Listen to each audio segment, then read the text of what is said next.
Hi, a very good morning to you, and thanks for joining us on our program today on Daybreak Africa Television Nigeria TV, and right here. A very good, happy weekend to you, viewers. And this is so special today, even though we have a lot of stories, disturbing stories. We still have to come up this morning and make it a special segment for you to really be part of it and enjoy it. I'm Keisha Ondi, and of course, you know, I always roll with a very wonderful lady, beautiful lady right here. And so let's get to meet with my colleague here. Good morning, Lizzie. Good morning, viewers. Thank God it's Friday. Right, You're welcome Friday. to this Friday, this weekend edition of Daybreak Africa on Television Nigeria. Keisha, how are you today? I'm okay. So how prepared are you for the weekend? It's Friday. Suffering and smiling. Stop saying that, Yeah, Keisha. suffering and smiling. It's heartbreaking. A lot of stories coming out, and Yeah, I know. people not taking responsibilities. And I just want to leave this country back to my village. Yeah. Okay, village. Yeah, I just well, want to you can make, you could go there and make some positive impact. Yeah, So, I can get there. All I need is just a little money. Some of the monies I see around, just give me some of them. I'll get back to my village. So who is giving you some of them? My share as a Nigerian. Yeah, just give back to me. I go back to my village. I get my own borehole. I get my generator. Okay, so let's all start asking for our shares if that's the way it goes. It's right. Oh, really? Constitutionally right. Okay. Yeah, if they are not ready to give, okay, let's go So apart. I hope the authorities are listening to us. Yeah, now if so they're that not they ready can to us give our my shares. own share, let's go apart. We're not one Nigeria, of course. We So are one Nigeria. We are not one Nigeria. We are still one Nigeria. We are not we one want Nigeria. To remain Don't forget. We just want things to be done rightly. You Okay. know? Let's bring everyone And together. how long do you think things will be done the way you want them to be? A journey of 1,000 miles, like they say, begins with a step. So if you Not can in a- start from not now, a step in the wrong direction. in the right direction, that's what I'm saying. Good. And who is there to All lead the you to the while, right direction? You and I are here. We're contributing our quota. Okay. And others are. If me, you do ours, and our viewers out there do theirs, then we'll begin from somewhere. We have a long way to go. We have a long journey. There is no doubt about that. But, Right. well, we have to remain positive. Okay. Right. Okay, Lisbeth said we have to stay positive regarding what is coming out, no matter what is happening. But the truth is that how long have you been positive with your life? And of course, I'm not trying to, walk away from what she said. I have been positive my life, all my life. And it takes Nigerian leader to also be positive in their doing, not just speculations. It takes Nigerian leader to be positive in their attitude to get us out of this place to another level, a new Nigeria that we've all been clamoring for. Right. So away from some of the stories, we have a very wonderful Nigerian, a very patriotic Nigeria, young Nigeria, who is right here with us today. Well, he's a young guy that you would love to listen to. And what can we say? Every one of us need this kind of persons at every point in time to really dissect some of the subject matters that are really trending all around Nigeria. And don't forget that Daybreak Africa, we talk about a lot of stories within Nigeria, Africa, and the rest of the world. So please join us as we welcome Edward Okoje right here. It's good to have you here. You're welcome. Thank you very much. It's always a pleasure. All right, and happy Always a pleasure weekend to be you. here. All right. Okay, who is Edward Okoje? Oh, well, I'm an economist, Right. I'm a public affairs analyst, Right. and most importantly, I'm a farmer. Oh, I love this now. Yeah. I love this. That can actually add so much smile on my face. Well, that's not all. All right. I'm a fitness expert. I'm a football coach. I do a lot of things. You do a lot of- Yes, you may want to call me a versatile Nigerian. Nice one. Wow, this is good. Yeah. And I think the president of Nigeria will love this kind of personality. I hope they do. Yeah, because Yeah. no one can address someone like you as a lazy Nigerian youth. At all. Exactly. Not at all. Oh, Not so at all. how have you been coping? Are you married?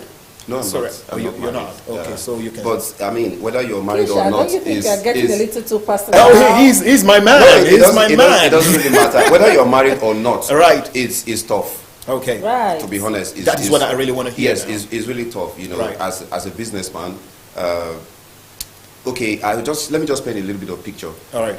As a farmer, I'm a poultry farmer. Right. Usually, December is approaching where we stock in chicken for Christmas and all of that, and make a lot of sales. But this year, I mean, we had to cut down to about 10% of what we normally keep. Wow. Because Why? of inflation. All right. So day-old chicks that we usually buy for 120, 140 is now 850 naira for day-old chick. Lizzie, did you hear that? So you ask yourself, how much will you sell it during Christmas? And the feeds. the feeds feed have also also, increased yeah. over 300%. Yeah, agreed. So I mean, it will cost you more than 700% more to keep chicken right now. So it's tough for businesses, Yeah. for individuals, A friend whether of mine does whether you are say- married or not is tough across board. And of course, when you have responsibilities, it gets even tougher, you know. So, but we're trying. I mean, if we don't do it, nobody else will do it. It's our country. We are still here, so we have to keep pushing. We have to produce food for the country, for the nation. So we're still here. We're still here. Well, talking about being tough, Kisha, the number one trending news this morning that hits me is the 133 million Nigerians poor. Okay. In poverty. What do you think about your thoughts? What do you think about what you are sharing with us? Because I don't even understand. How many Nigerians? How many of us in Nigeria? What's the population of Nigeria as of today? Over 2 million. Let's assume that we like. There's a new record. All right. Population census will be Yes. next year, Right. but looking at our growth rate, Right. one can project that Nigeria is roughly around 200, 220 million No, people. they said 216. I think they added, yes, So within 216 that range, yeah. but I mean, until we have the population census, we will not be able to tell. But Nigeria should be within 200 to 20 million people. Okay, now you're saying Right. that 193, right? 133. 133. Now the question is, how many persons are rich in Nigeria? Good. If you were a farmer like Edward is, should we say Edward is among the rich or is among the poor? Because based on his synopsis, he just Among the engaged poor. himself. He just engaged himself in a lot of things, so he can take There is no middle responsibility. class anymore. It's rich and poor. It's So- rich and poor, right? Okay, let me just clarify these statistics. All right. As I read, it says the National Bureau of Statistics has disclosed that 133 million Nigerians are multidimensionally poor. So you can That word, you can see the language used Yeah, there. exactly. In its latest National Multidimensional Poverty Index report launched on Thursday, the NBS said that 63% of Nigerians were poor due to a lack of access to health, education, living standards, employment, and security. Well, these are English language. This is just they just try to talk. Kisha, the fact remains that they are saying 133 million. I believe it's more than that. If I would just come in there, Yes. when they say multidimensionally poor, there are different indices that are used to measure poverty. Poverty. Exactly. So you have, first of all, you have the baseline. Yes. So they say if you live under $2 a day, you are poor in that aspect. So that is one aspect of poverty. Yes. If you do not have access to healthcare, basic healthcare, I'm not talking about Yes. that's humongous Right. standard healthcare. I mean basic healthcare, like primary healthcare facility, like somebody has malaria and the person walk into a hospital, Yeah. get tested, get treated, and all of that. Yes, they said, they said due to lack of health. Yes, so good that's health, another aspect. Education, Education is another aspect of living poverty. standards, employment, Thank and you. Now let's security. let go of the stories on the paper. Can we look at this administration, Buhari administration, the APC administration, and classify this administration? I don't know how it's going to be classified, but can we look at them and say, okay, these guys that were in administration were on board to help Nigeria become better, or to help Nigeria, get worse, just to make sure that their family become rich? Because how many politicians do we have in Nigeria? If you want to talk of rich people in Nigeria, you're going to talk about the politicians. Because even the businessmen that used to be rich in Nigeria, they are no longer rich because taxes drain their capital. Then you talk of a lot of Nigerians, you ask people, okay, go and register your company with Corporate Affairs Commission based on the vice president who always agitate, and they go to help money go to the market transfer. These are all barbaric. These are things that are not even obtainable in the country like Rwanda and the rest. So if you're going to measure poverty, let's see the society, live their narratives. Okoje, you've been a businessman and you've done a lot. How do you feel in carrying out all these activities, all these businesses, and how much are you making? Are you getting better, or is just like, I don't know if you understand. Okay, let me just quickly say something. You Right. see, if you want to compare administrations, Right. so to speak, before Buhari, President Jonathan was there, All right. if you look at the differences from 2015 till now, Right. if you look at all of these indices, whether poverty, unemployment, inflation, Right.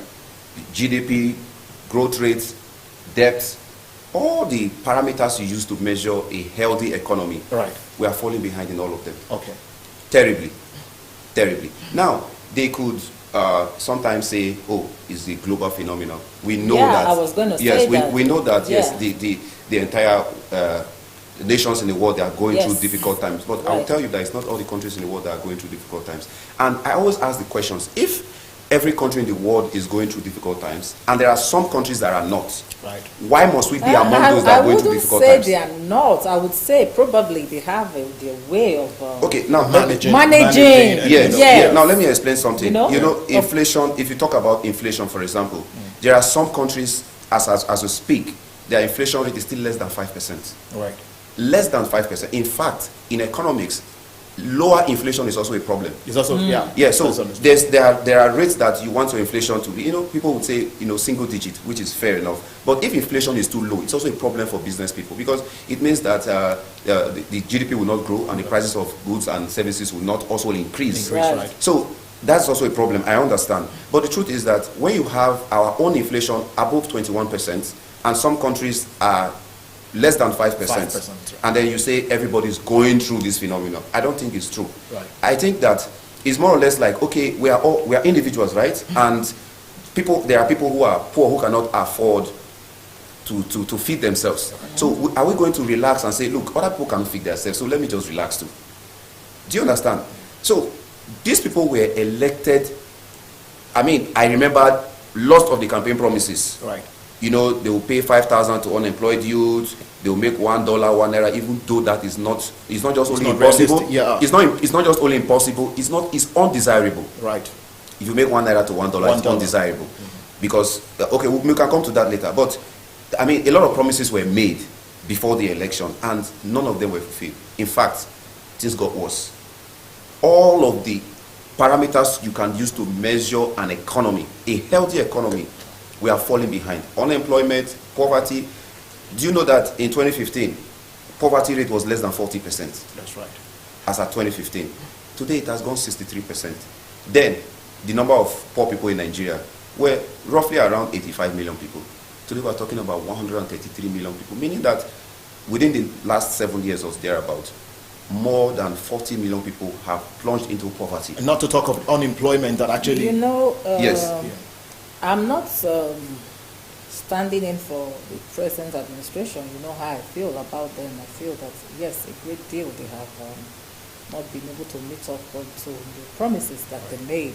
But let's not forget the fact that before this administration, there were previous administrations, and all of this has a kind, what we see today is a kind of ripple reflex, from the previous administration. And let's also not forget, let's be reminded that there was the pandemic, which did a lot of harm, a lot of damage to the world, not just Nigeria. Okay, where a lot of people lost their lives, people lost their source of livelihood. Breadwinners of families were lost, they died, and a lot of businesses, small businesses, packed up.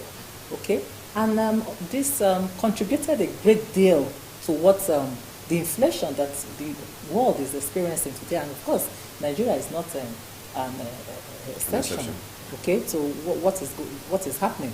But yet, yeah, I feel like I have said, it's not that everybody is not pinching everyone, but people have developed a kind of means that they're using, suiting, surviving, amongst their people and all that. That's the area I fault our governments.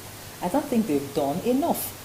Lizzie, can I quickly say something before I allow Mr. Edwards yes, to come please.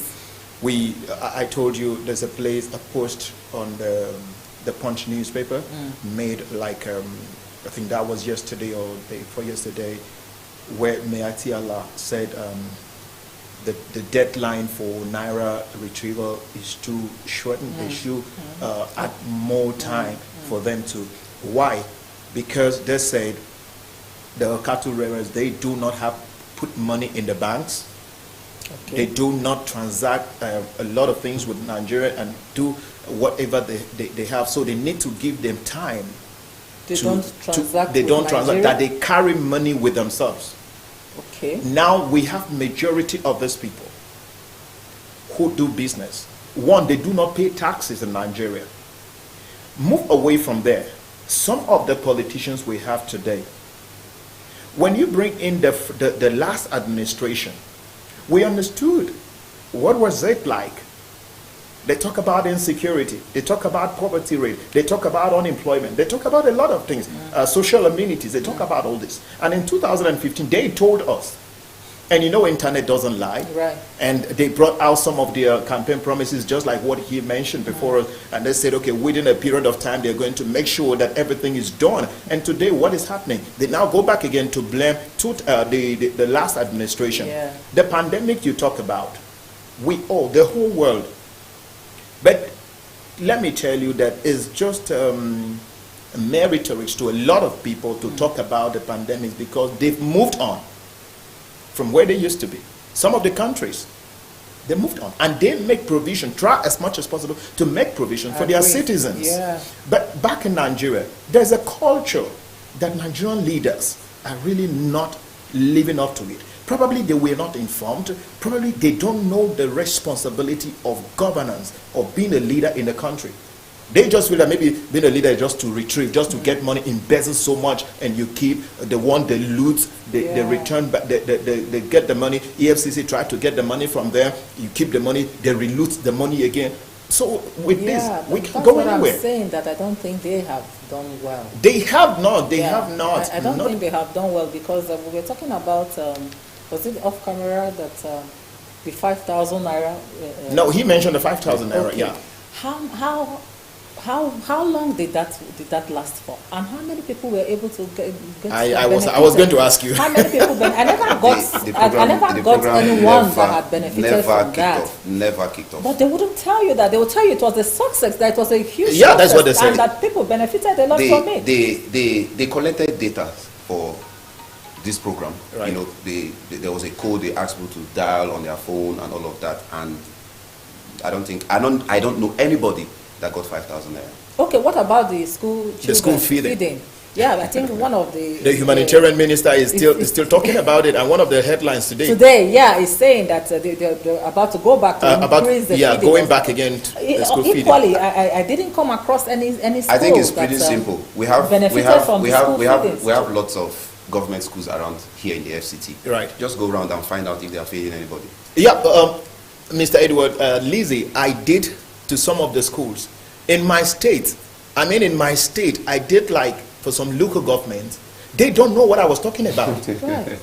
They don't know what I'm talking about. I don't know. You see, these are some of the issues that we have in this country, where we are spending so much money on things that doesn't make sense. Right.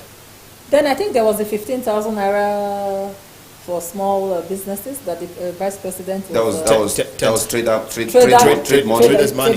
That was just before 2019 election. After the election, it ceased.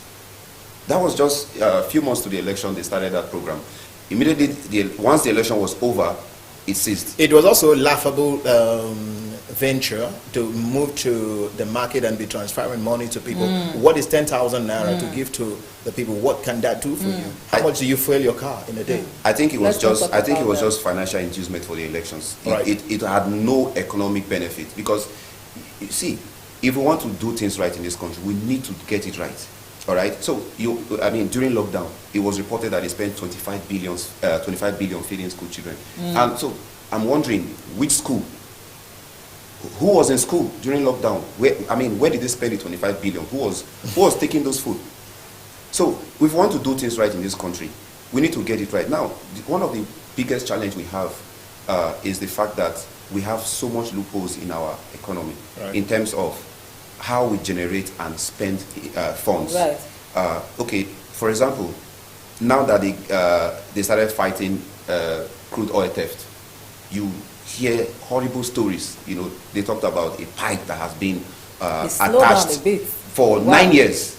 9 years. Questions like that. So, in your head, just calculate how much do they make per year for 9 years.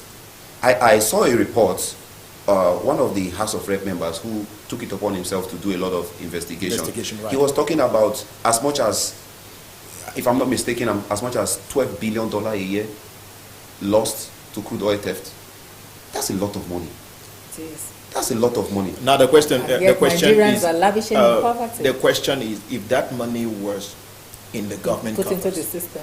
what will that money do? So that's why I said it's a two-way thing. Okay. So we have a problem with bringing in revenue. We also have a problem with wastage. We waste money a lot. Right. I was discussing with Mr. Ruben off camera. I saw a video of Mrs. Michelle Obama, the former First Lady of United States. Right. She said that when they were in the White House, that the entertainment for their private guests, not just private guests alone, whoever comes to the White House for any kind of function, all the entertainment costs are built into their private accounts. Right. I was shocked, and I was impressed.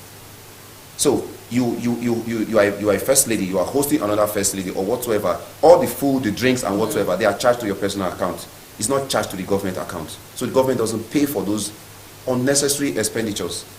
In Nigeria, go and look at 2023 budget. See how much was budgeted for Aso Rock. Right. Then look at how much was budgeted for National Assembly. These are you see the project, the budget for tea, the breakfast, haircuts, coats, and the very funny things, cutleries.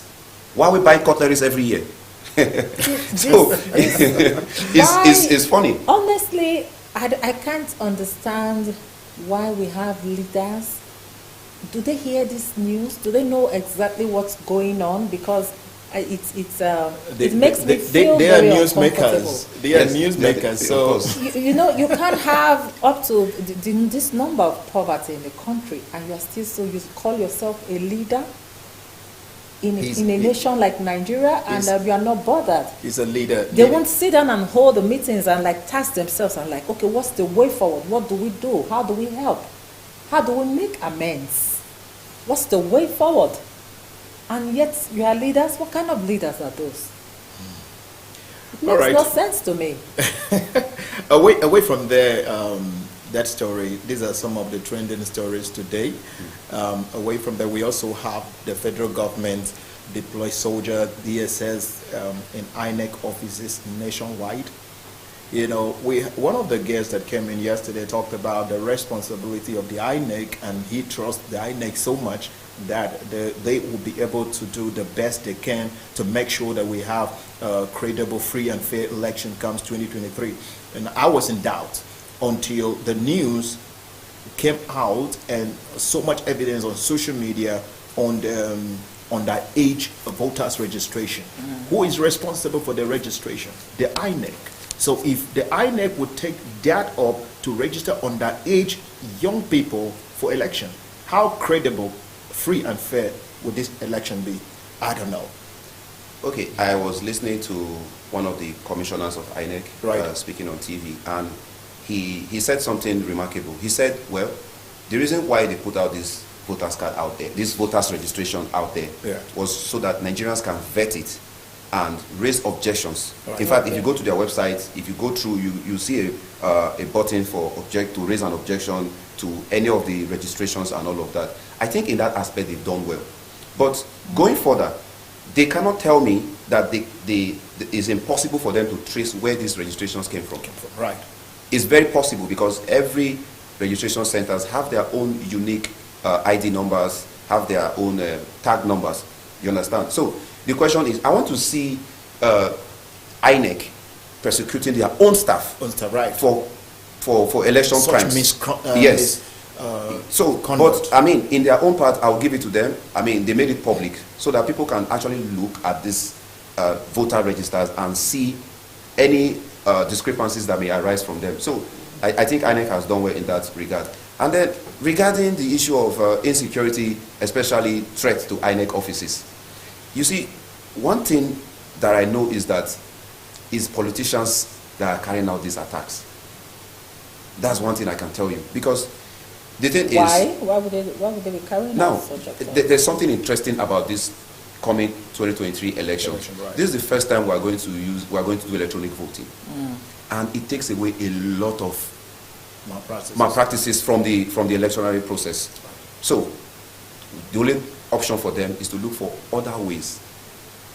You understand? So I don't know what their plans are really, but I feel like it has begun to dawn on them that malpractices may be impossible. You can't rig this one. So it's not those elections where you write election results and transmit and all of that. This is electronic voting. It's going to be almost impossible for them to do that. I think these are just other ideas that are coming into their head and all of that, because I don't see any reason why people will be attacking INEC offices. For what? Okay, For what purposes? On the INEC offices, it reads, in a move to protect the Independent National Electoral Commission assets ahead of 2023 election, the federal government has deployed the Department of State Services personnel, soldiers, civil defense corps, operatives, as well as federal fire service personnel in INEC offices nationwide. It also directed the security services to enable intelligence gathering, sharing the utilization of the same STEM act of political violence, which have assumed an increasing dimension in recent weeks. The Inspector General of Police, Usman Baba, yesterday held a meeting with political parties, the chairmen, even Showore was there, some of the stakeholders, telling them about it. But my point is, how many security operatives do we have to send to INEC offices all over how many? We hardly even have enough.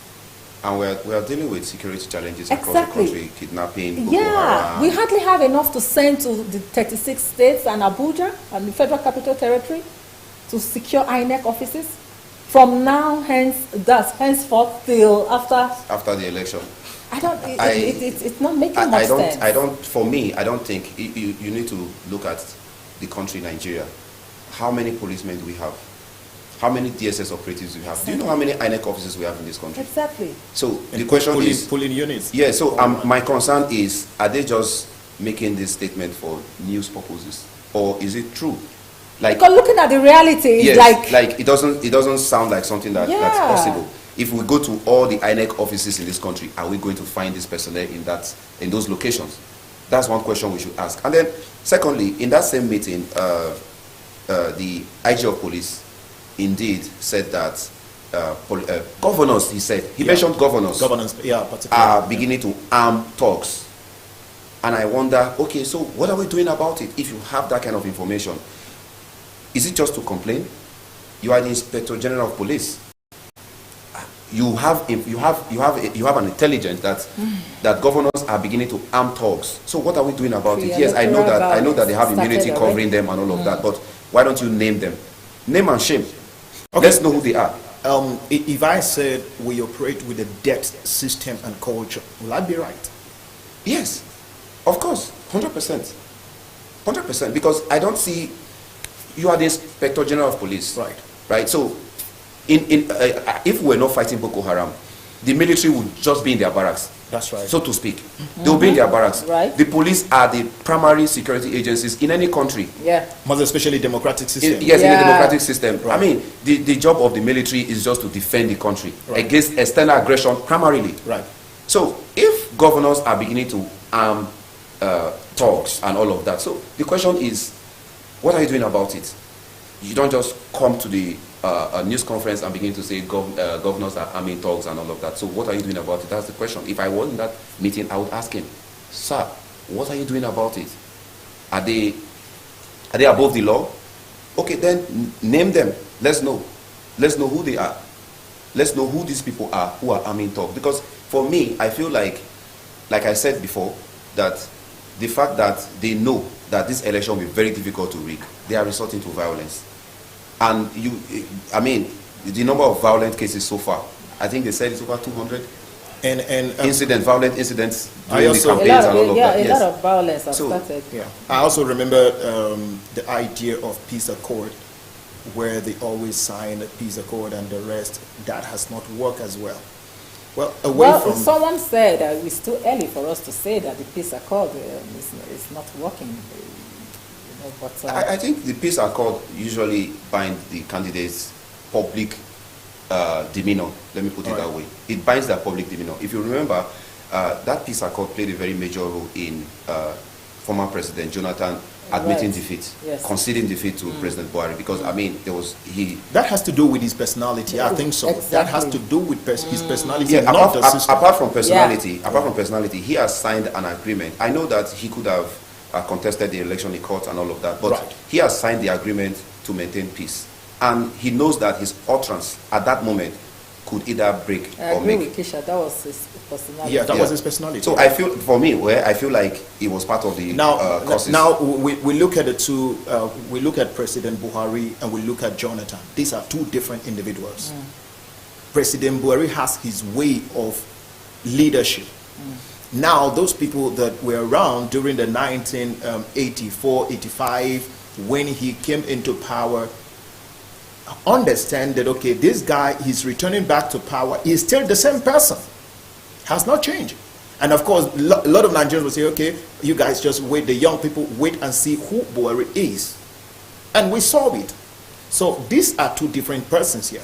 And we also listened to him making a lot of comment. You remember the latest comment he made, how he gave the military the go ahead, shoot aside everybody. Now he also assumed the authority to have the veto power to pronounce dead on maybe a robber or any suspect. And there are so many questions in the heart of Nigerians to ask regarding this. But I think we should just step over to the next story that will also have still trending. Bauer actually came out to say something. He said the redesign of Nigeria currency is as a result of having a good positive steps towards recovering the economy. And the question is, how can we do that when the mindset of the people, the culture, the system, the policies remain the same? Okay, let me try to connect that. All right. You see, the redesign of Naira notes Right. has a lot of positive expectations, so to speak. So we hear, yeah. Yeah, so let me just tell you something. You know, before, when the CBN were making that announcement, they did mention that there's supposed to be about 3-point-something trillion in circulation, and only about 1-point-something trillion of that is in the banking system, or goes through the banking system. So where you have 2/3 of the entire velocity of money in circulation outside of the banking system, this is not just the population or the number of people who are not using the banking system. There's a lot of people who are stashing cashes at home. Yeah. So this is not about maybe one man inside the forest who is a farmer and keeps money under the pillow. Those kind of people cannot amount to 2-point-something trillion. Right. So what does that tell you? It means that there are people who are keeping cash at home. Why are they doing that? Because they don't want their transactions to be traced. And I will tell you that this is fueling inflation. It does. Because one of the The best tool that CBN can use to control inflation is through the monetary policy, and that is to reduce the velocity of money in circulation. And how would they do that when they have no control over 2/3 of the total money in circulation? They cannot do that. How do you control the velocity of money in circulation? If you notice, for like 3 months before now, they've been announcing increase in interest rates, thinking that would it will cost people to bring in money into the system. Reinvest it into the system. Yeah, but it appears that people were not doing that. It was not catchy enough, so to speak. So this is the only option that they have. So I would say for me, that is one of the benefits that we'll have from this Naira note redesign. But apart from that, it doesn't mean that the moment you redesign the Naira, the value will change. It remains the same. I think the utmost catch there is the fact that people would have to, because they have no choice than to bring in this money. Yeah. The last report says that they've returned over 500 billion. 500 billion have entered into the system. Okay, let's further listen to what Abdul Rashid Bawa said. The Economic and Financial Crime Commission, EFCC, has said the number of governors on its watch list has increased. The chairman of the commission, Abdul Rashid Bawa, disclosed this while briefing newsmen at the State House after meeting with President Muhammadu Buhari on Thursday. Bawa, who declined to mention the number of governors currently under the AFCC's watch, also refused to reveal the identities of the governors. Well, since he refused to identify the identity, that's what I just said. Name and shame. But was there any need to? Why not just keep doing what you're doing until when they are caught in the act, then you expose them? Is there any need for him to have come out to announce that there is a number of governors are on the watch list and all that? First of all, what we need to ask ourselves, who is Bawa?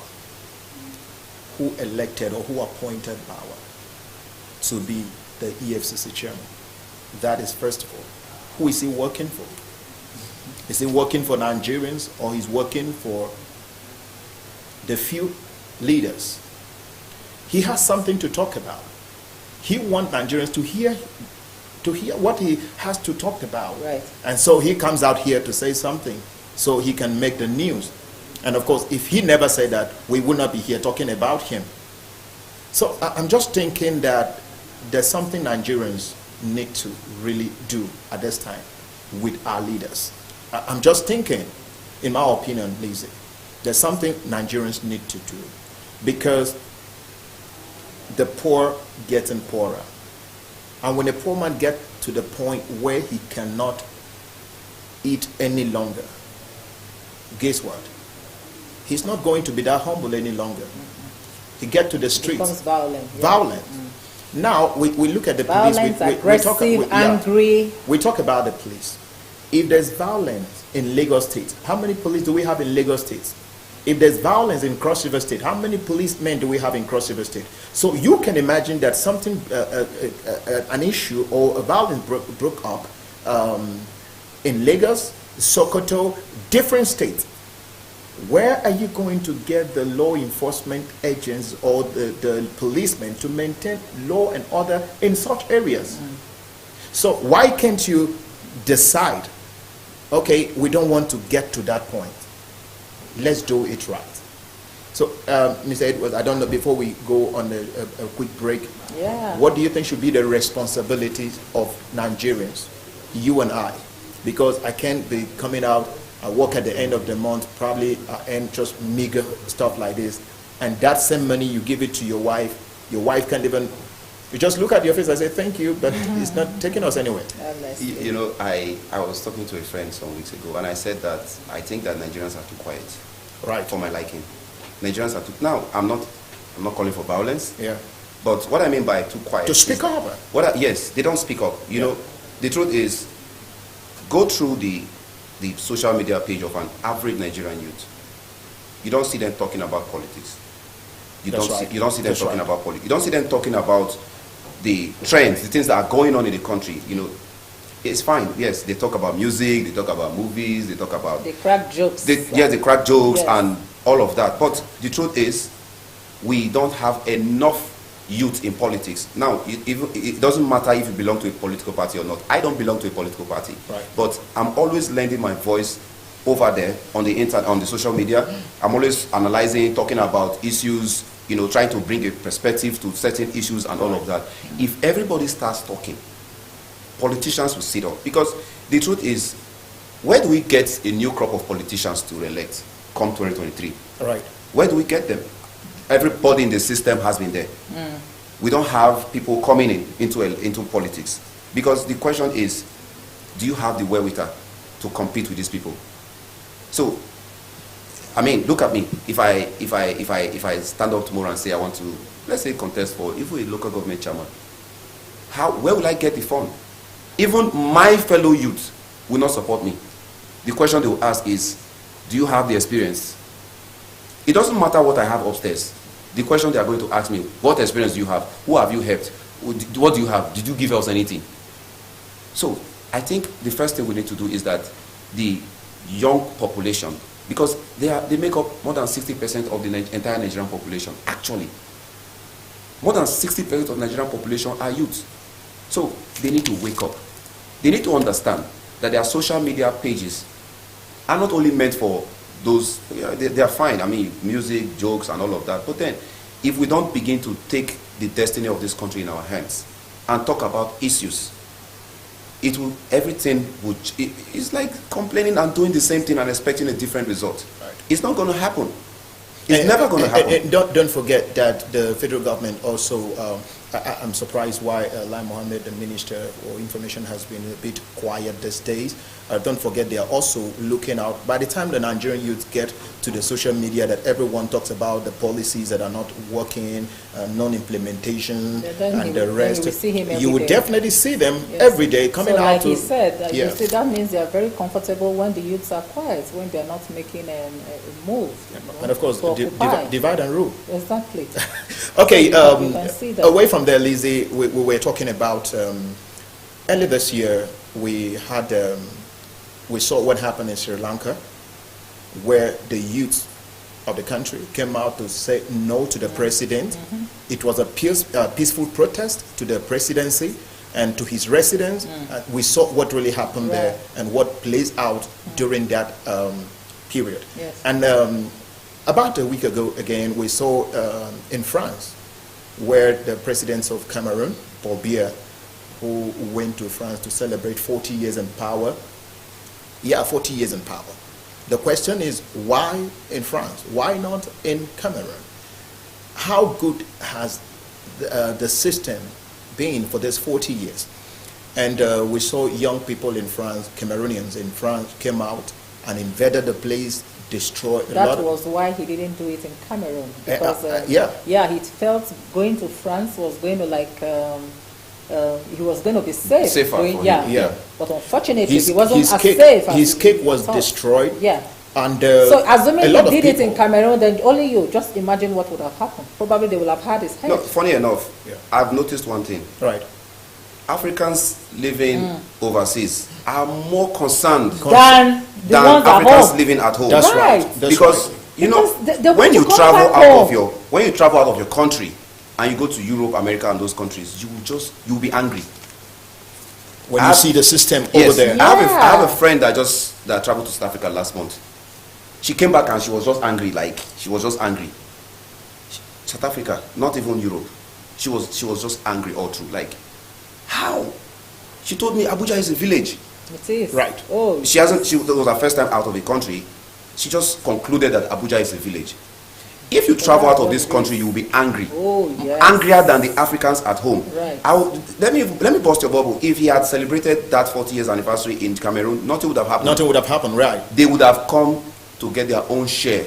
He would have just give them And of course, just share money in this venue. With much security around. Yeah. No, apart from security, money would have done it. Just share money, throw money in the air, and they will catch. That is the And they will poverty go home. we are talking about. Yes. And it is the politicians that have instigated this poverty in Africa. Yes. So, and another thing is this. So that they can use it to manipulate the people. I always ask myself, these countries, these European countries, they are not doing us any good. You know, if they want to stop this, they can do that. They can, right. They can. First of all, they can just instigate a law where they say, okay, look, no African leader is allowed to keep money in Europe.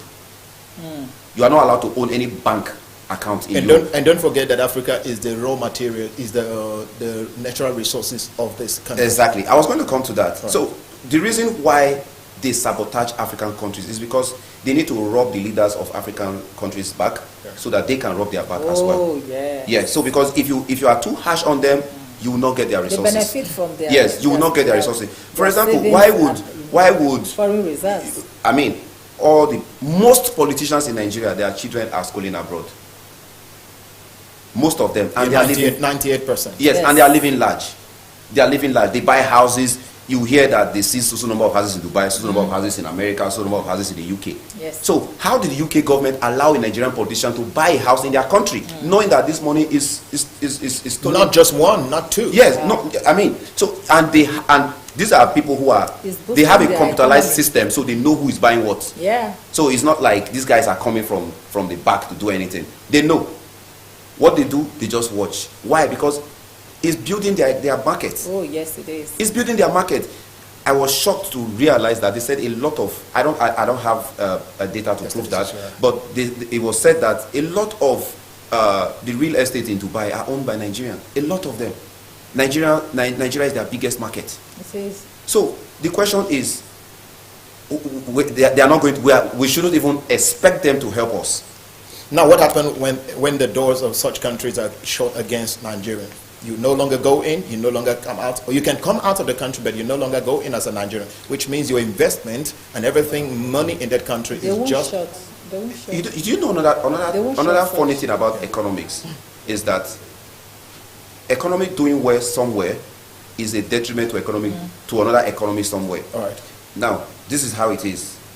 If African countries get developed, it will affect Europe and America. Definitely it will. It will.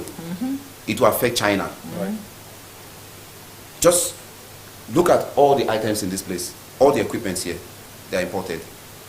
If we start producing these equipments, who would they sell to? That's right. Who would they sell to? So the idea is they need to keep Africa underdeveloped so that they can keep growing. To their benefits. So that they can keep growing. That's just the idea. So we don't have to wait for them to do anything for us, because they will not. They will not. So there is this conspiracy theory going around that they like to keep Africa in conflict so that they can steal our resources. Look at what's happening in DR Congo. Look what's happening in DR Congo. DR Congo, in my opinion, should be one of the richest African countries. They are so blessed. They are so blessed, right. But they've been fighting for over 50 years. So what is that? Okay, this is the resources, right? You're my brother, you're my sister. Okay, so let's share it. You said they are so blessed. Isn't your country, Nigeria, blessed? No, you know why I'm using DR Congo as an example? DR Congo is so rich in crude oil. We are rich in crude oil, but crude oil is nonsense now, to be honest, and it's going to be nonsense more in the next 20 years. By 2040, European Union will stop producing powered vehicles. Yeah. What will happen? It means that the price of crude oil will drop to less than 20. The one we saw last is a precursor. It's a precursor. The last one we saw. And let me tell you one thing. Let me tell you one thing. Yes, farming is good, but ask yourself one question: which country in this world has ever developed using agriculture? Just think. No country in this world has ever developed using agriculture.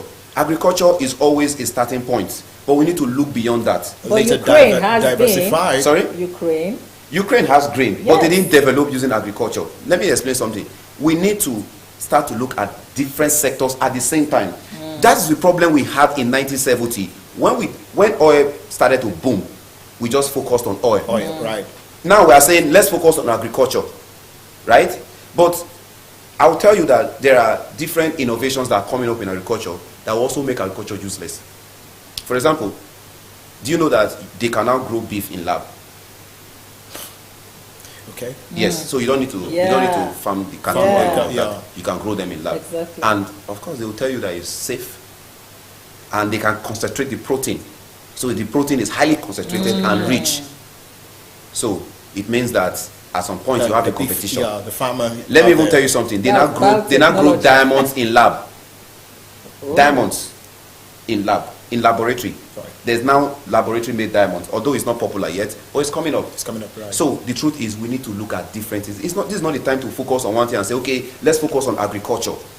Agriculture could have other challenges in the future. There are competition, right? So we need to look at technology, we need to look at agriculture, we need to look at gas, because gas is not going away anytime soon, right? So it's different from crude oil. We need to look at that. We need to look at strengthening our services sector. People that render services and all of that. We need to look at the financial institution. There are a lot of things that we need to look at the same time. That is why the next incoming president has a lot of job to do. It will not just be in Nigeria that you are thinking of, okay, everybody go back to the farm. What happened when Buhari said we should go back to the farm? People actually went back to the farm. People waiting for Buhari to meet them in the farm, and they couldn't see him. So we need to look at different alternatives now. Not Right. just Well, agriculture. we've been able to discuss so much on trending stories, and we still have a lot of stories coming in, but we can't dwell on that. We'll go on a short break, and when we return from that short break, we'll quickly look at the subject matter that we'll be looking at today. So don't go away. We'll be back shortly. Television Nigerian is one of the leading giants in Nigeria's digital broadcasting. We deliver quality productions to clients from all sectors of life. We are experts in program streaming, event coverage, news reporting, adverts, documentaries, personality profiling, skits, and jingles. You can advertise now on Television Nigerian network platforms or sponsor programs like The Patriot, Spectacle, Business Daily, Security Dossier, and other programs. To publicize your business from ground state to the zenith, we have the capacity to introduce, promote, and publicize your businesses to increase patronage. We associate with quality to attract clients like you. Television Nigerian is your media solution.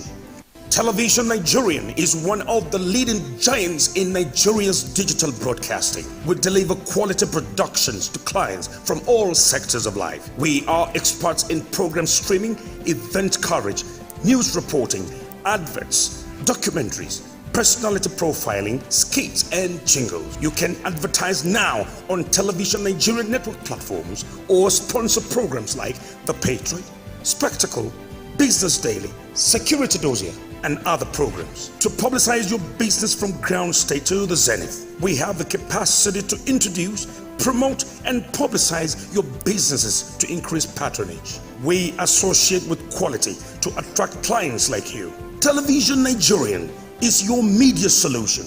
Television Nigerian is one of the leading giants in Nigeria's digital broadcasting.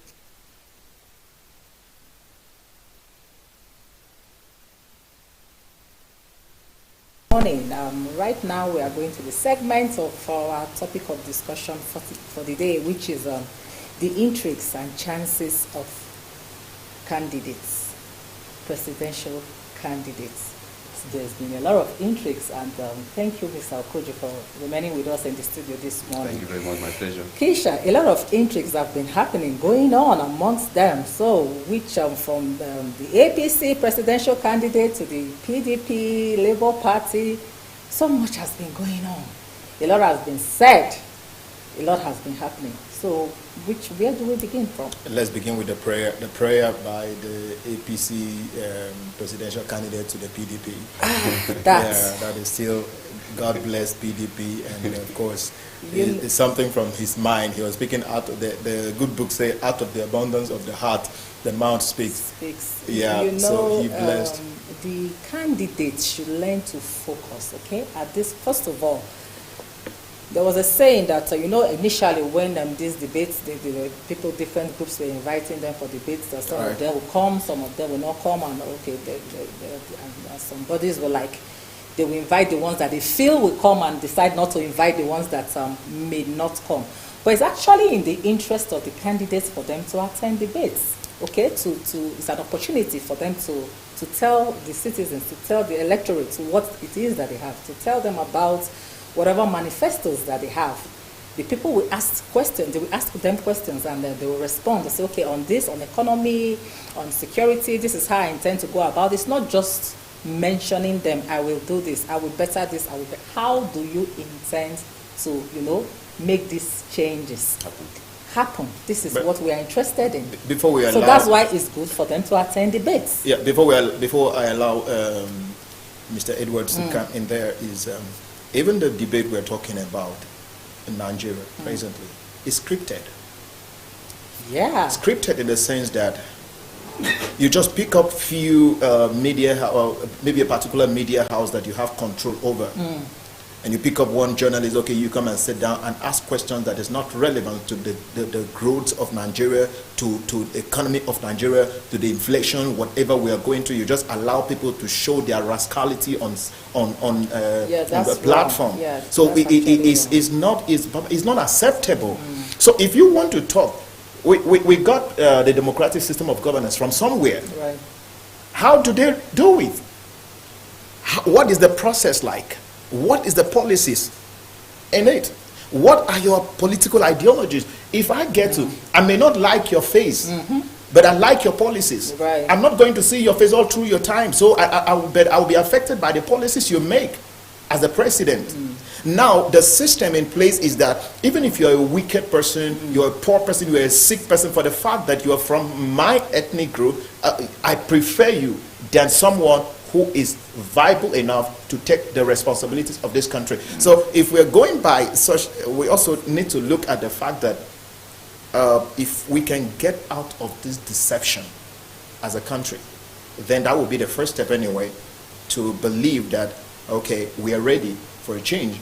And of course, the people moving from APC to PDP, PDP to APC and the rest, and they're now telling us about a lot of things. Even the Charles Soludo, who was also at a particular time was in a particular party, was in PDP as well. He moves to another party, just to try as much as possible to make people stay under their control. So I'm just thinking that the narratives, we need to do something different for the narratives to change. You know, okay, in order for us not to get it all mixed up, I think we should be looking at them like one after the other. All right. Okay, let's begin. You have started with the PDAPC. So right. Let's look at the candidates of the All Progressive Congress, Bola Ahmed Tinubu. Alias PDAP. Exactly. Okay, so right now, they at least officially, they have started, they have commenced, they have kick-started the campaign. Yes. So take it from there. Okay, so first of all, let me stress out something. All right. One of the reasons why you see complacency in presidential candidates attending debates is because they are good students. You remember in 2015, President Buhari did not attend debates. That's right, yeah. He refused, and he won the election. He did. And politicians like to take a leaf from things like that. You know that if you come out for a debate, you could either mess it up Goes right. or have the opportunity to sell yourself. So, do you want to take that chance when you know that, regardless of what, Nigerians will not ask you? So you can still go ahead to win the election. President Buhari demonstrated that when he did not appear for a debate, but he still won the election. So I think they are borrowing a leaf from that. But this is 2022, and we are heading to 2023 election. I think one of the things we need to do is this. Another thing is, before I say that, another thing is that a lot of these politicians, they believe that, they've said it's not just belief system. They've said that the people who really elect them are not on social media. And the people who elect them are not intelligent, they are not smart, they are not educated. So they don't believe in all of these things. Manifestos, debates, attending town hall meetings, they don't believe in all those things. Right. Guess what they do in Nigeria elections? They come in with music. They sing, they dance, and they wave their items, whether broom, umbrella, whatever they want to wave. And people hate them, hey, and they go on to win the election. That's what happens in Nigeria. Guess what? These same people, they will cry all through the 4 years. They will complain, this one, that one. When the election comes, they will repeat the same thing. So the question is, do you have to be educated? For example, if the presidential candidates are campaigning in different parts of the country, we are Nigerians, we have our own local languages, right? You don't need to speak, even if you speak English, you don't, let's say Tinubu is going to the north or to the east. Somebody can interpret with Igbo or Hausa language. Right. And then allow the people to ask you questions. It's not just, what will you do for us? Everybody knows. I saw manifestos and I said, manifestos are academic works. Right. I can write a manifesto as we sit here. Yeah. I can write a manifesto right Right, where we sit. head-shaking manifesto. They are academic works. Right. If you say you want to remove 100 million people from poverty, how do you intend to do that? Where do you intend to get the funding from? And how do you remove people from poverty? Do you just call them and line them up and give them money? How do you say you want to create jobs? How do you create this job? Where do you create jobs? Do you just move people into the public service sector because you want to create jobs and then have an overcrowded office with people doing nothing? We need to ask questions from these candidates, and they have that confidence that Nigerians are not interested. Yeah. And let me tell you that most of those monies they are stashing away from the banking votes, they are keeping them to pay the electioneers, the voters. They are keeping them to pay the voters because, of course, at that moment you can't go to the bank to withdraw a large sum of money before the election. So what they do, they keep it 4 years before. They start keeping them. Okay, Bola Ahmed Tinubu has come out with a manifesto with about 80 pages. A lot of volume. You were I was able to read 86 or there, 84, yes, 86 there. I read part of it. I read the summarized one. For me, I mean, I don't have anything personal against him. For me, like I said, they are academic works. Transport system, you do this, you build rails, education system. Anybody can say that. I'll build schools, I will do this, I'll move education That's forward. What everybody says. Everybody can do that. Right. The question is, how do you want to do it? Where do you want to get the funding funds, from? Exactly. Where do you want to get the money from? How do you intend to achieve that? Who are you working with? That's another question we need to ask. Who are the people? Who are you surrounding yourself with? I remember when President Buhari was elected, he said he was going to engage with professionals. You know, but at the end of the day, we didn't see much of that. We didn't see professionals at all. As we speak, there's not even a single economist in the cabinet. In the cabinet. Not even one. Not that I'm aware Now, of. even the person who is among the cabinet that Festus Keyamo, who is supposed to be a son, when you listen to some of the arguments he put forward, you ask yourself, is this guy equally a son? The vice president is equally a son? And when you hear him talking about economics every day and everywhere he goes, you now look at it that the word doesn't match. It doesn't. Yeah, It doesn't. what they are. Yeah. You I mean, as a lawyer, you have limited knowledge on economics. Right. So it's just like even in power sector, a lawyer is the minister of power. Yeah. So it doesn't make any sense. True, that's true. It doesn't make. That means what they expect you to do is to He's a sit down lawyer. in the office and sign documents. That's what they expect you to do. They don't expect you to come up with ideas, because what do you know about power? What do you know about electricity? What do you know about physics? Do you understand? So Right. the question is, who are they surrounding themselves with? That's another important question we need to ask. Right. So talking about Bola Ahmed Tinubu, I personally, one thing that I don't really like hearing is when people say he has raised people, and for that reason, why do you want to reward somebody with presidency because he has raised people? Why is that a reward? Why do we have that reward system in Nigeria where somebody raised people and then they want to reward you with the president? So it means that the reason why you are supporting him is not because you think he can deliver, it's simply because you think he has raised people. You are reciprocating for whatever you think. You are just trying to reward that gesture that he made. So the thing is, will he attend a debate? Because he's here to attend one. Will he come out for Nigerians to question him? For me, if he doesn't, people should not vote for him. Okay, Elizabeth, let me take us back again. When you started off, that's what it's supposed to be. If you are invited for debates and as a candidate you don't show, I think in the first, second, I don't know if there's a third time, then INEC is meant to just cancel. No, one of the things you should also need to consider is that this debate is not organized by INEC. They have the right to say to honor it or don't. It doesn't matter. No, because if you say Arise or any of the platform, any of the media house organize a debate, and you were asking him to come, is an invitation. He can turn it down, and just like you talk about what I mean is, when I say they should not vote for him, I'm not even talking about INEC now. INEC is working within the framework of the constitution and the law that binds their operations, right? So the INEC cannot wake up and say this person is not attending the debate, so we're taking it out of the race. Right. What I'm saying is Nigerians have that right to say, look, Anybody that doesn't come for debate, I will not vote for that person. Yeah. Because you have not given me the opportunity to hear what you have to say. Look at the rallies. What do they say? They attack opposition, they sing, I was coming to that. they dance, Yes. and they say, I will build road, I will give you this, I will give you the that, and people will rallies are shout. more of distraction. Yes, if you it ask doesn't. me, It doesn't. because, For me, it doesn't. The name calling, the other time, I think the first rally by the APC, because we are talking APC Yes, right now, yes. describes somebody as a termite. Termite. we've seen. We've And of course, you call somebody an ice cream boy. You call another person, he sells water.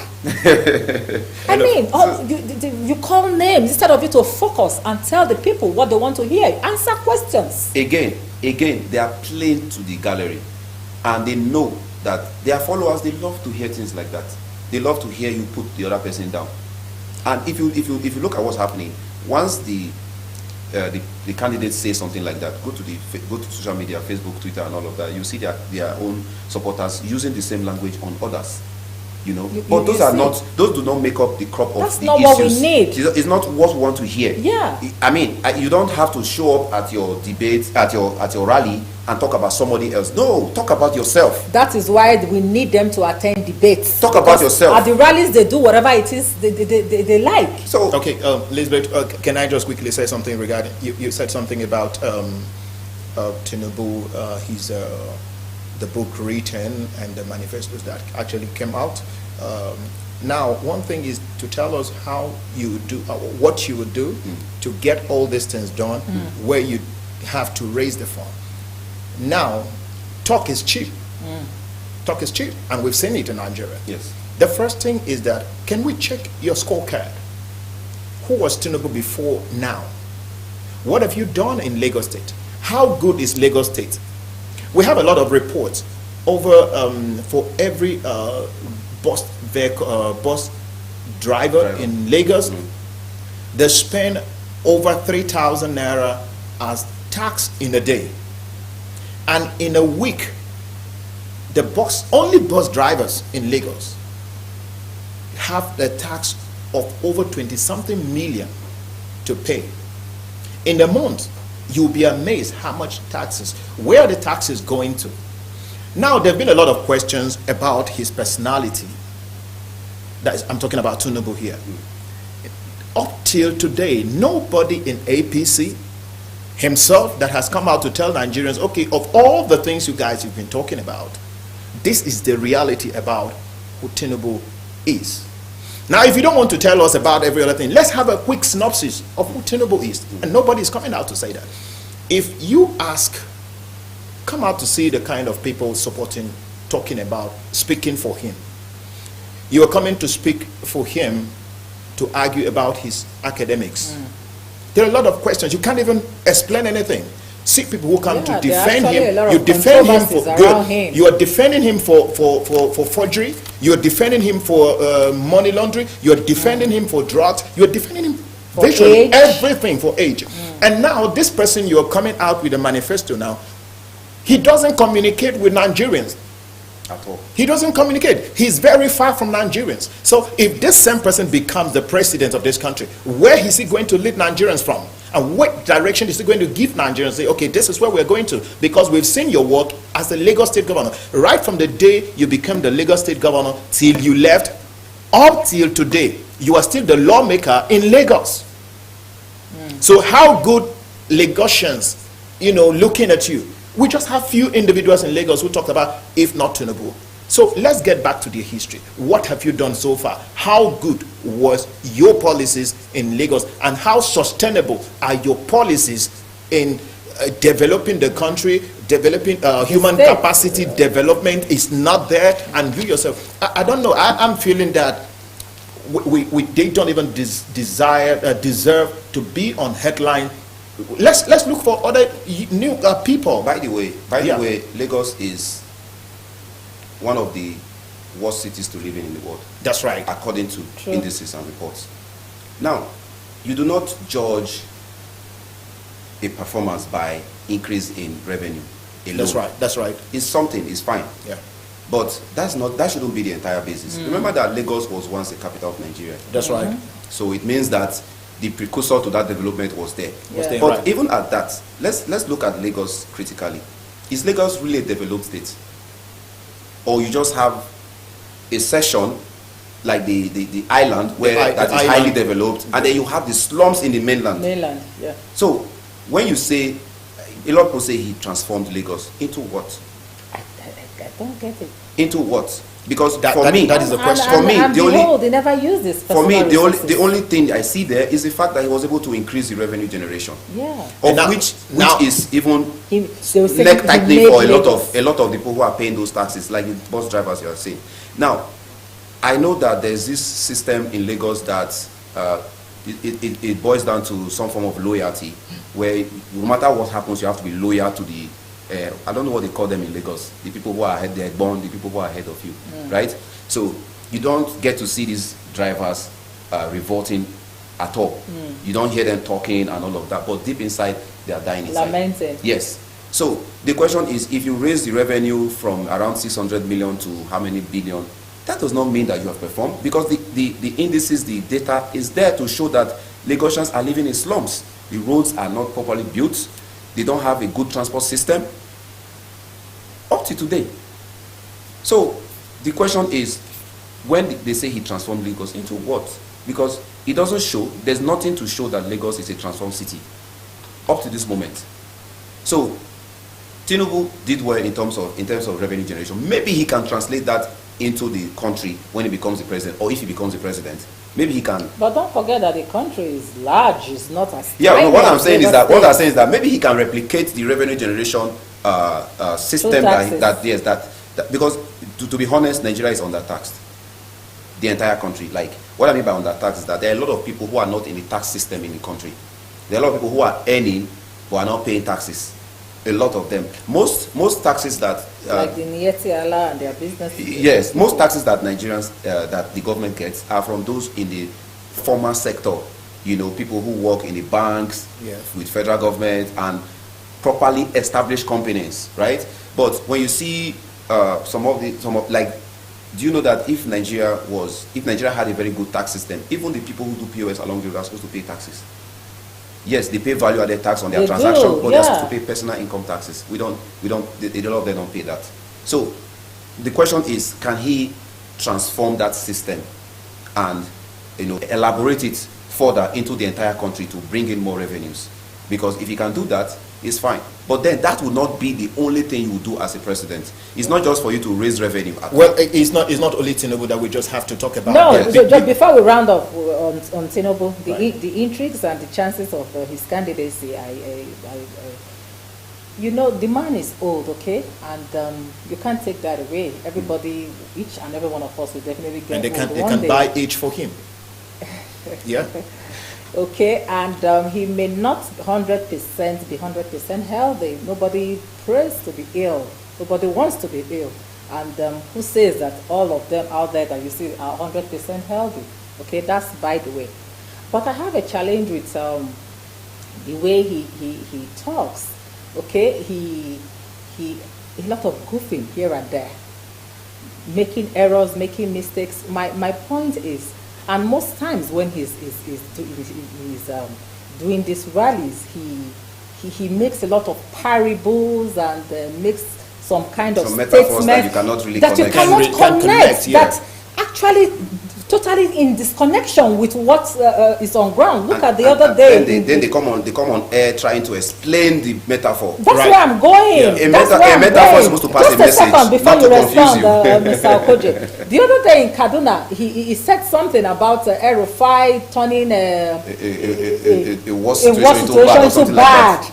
And people had to come out. His spokesman had to come out to say, no, that wasn't how he meant it. He started explaining. And that Then- was the same way Keyamo came to justify the statement by the president and say, by the law, the president is right, and he will want the president to repeat that over and over again. Then there was another time he said he was going to recruit 50 50 million youths. That was long time ago. Yeah, long that was last So year this- or thereabouts. this problem Then they is came tracked out now. and said it wasn't. It didn't mean 50 million. It meant 50,000.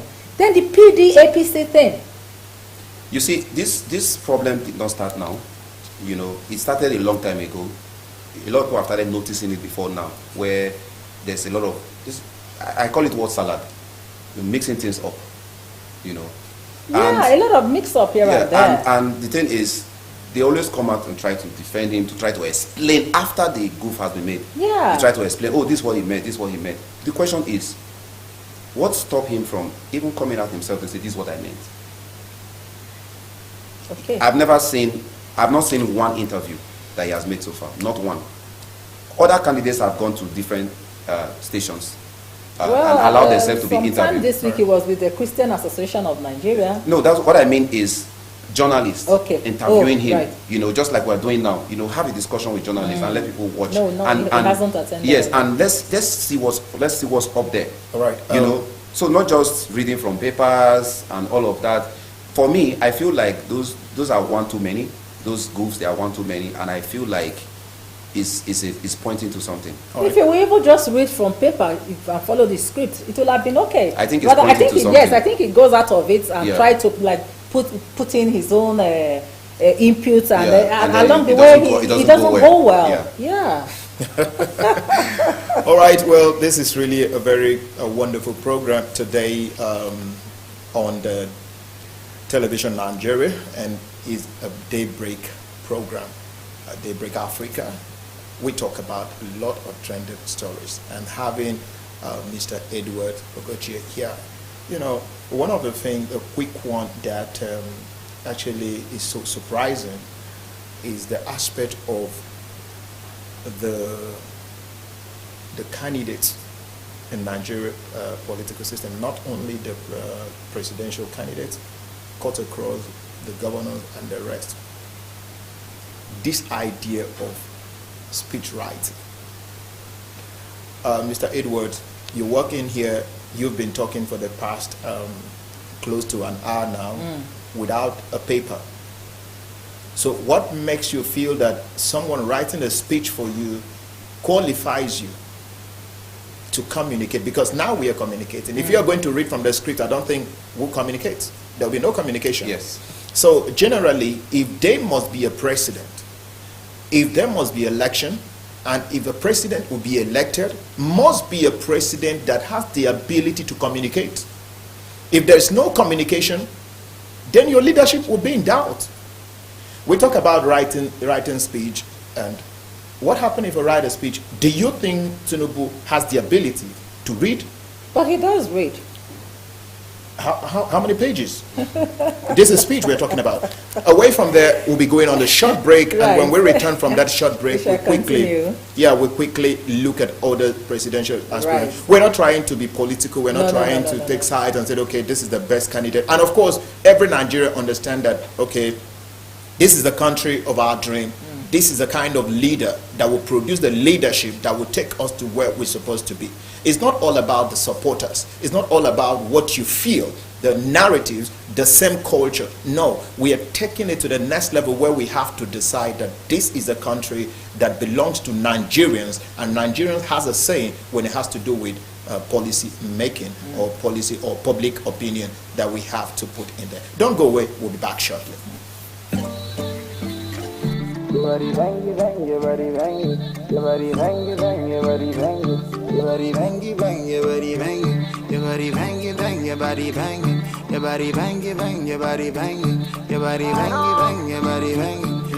And I gave us when you take a selfie, when you take a pose, you the ginger the boy.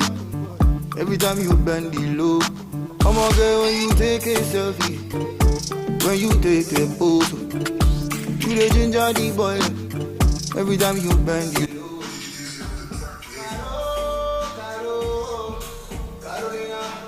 Want to shoot a dope music video at 50% discount? 50% discount? Yeah, 50% discount. Bougie Down to Television Nigerian with world-class equipment and a badass expert crew. Okay, face your camera now. Abi. All right, it's good to have you back on our program on Daybreak Africa, Television Nigeria. I'm Keisha, and with Lizzie right here on this program today, talking about the trending stories. And moving away from the trending stories, we have the subject matter we're looking at with a very wonderful personality here, a young Nigerian who is versatile. He's a businessman, he's a public affairs analyst, and a farmer as well. So we have so much to talk about this morning, and we're looking at some of the presidential candidates we have in Nigeria. Recently, or before this time, we have the not too young to run, but too young to lead. And of course, we are still asking ourselves, what happened to that project? Are we really getting back?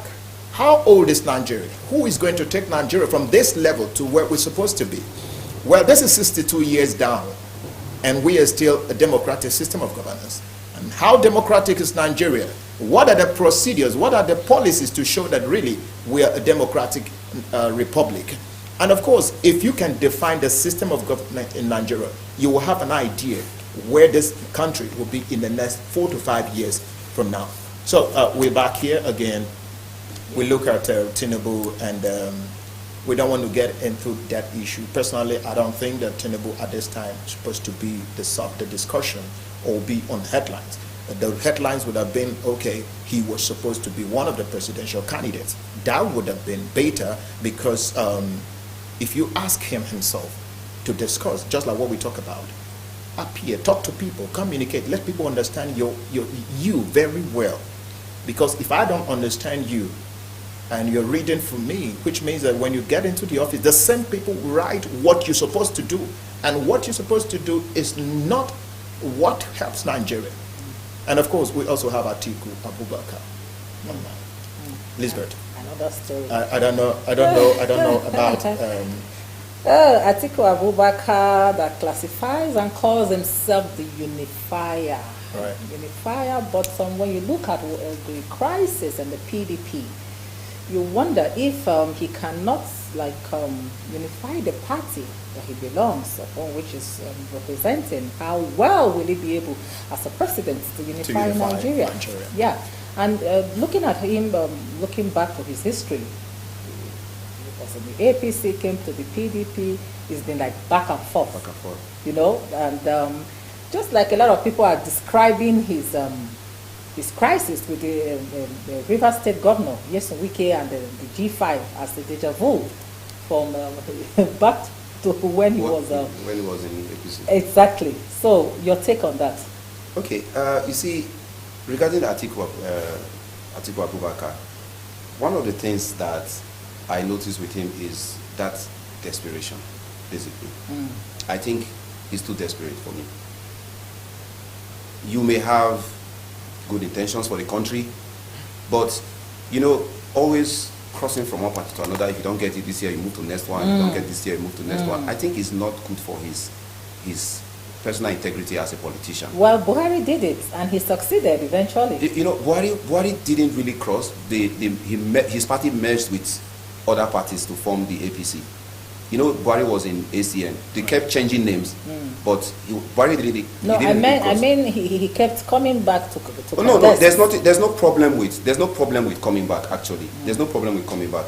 If you believe in your dream, it is most certainly that you want to try again and again and again and never give up. Yeah. All right, but you see the approach you take to that dream. So the question is, okay, so if he doesn't get it in, one thing is that if he didn't get the presidential ticket in PDP, he would have moved to APC next year. Right. That's what he does.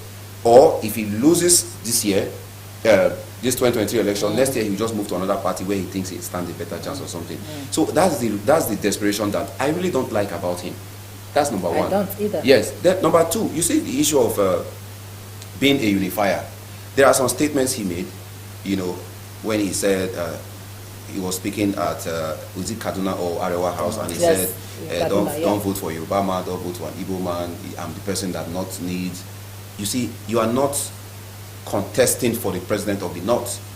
You are contesting to become the president of the Federal Republic of Nigeria, that is made up of over 500 languages. So it's not even about Hausa, Igbo, and Yoruba now.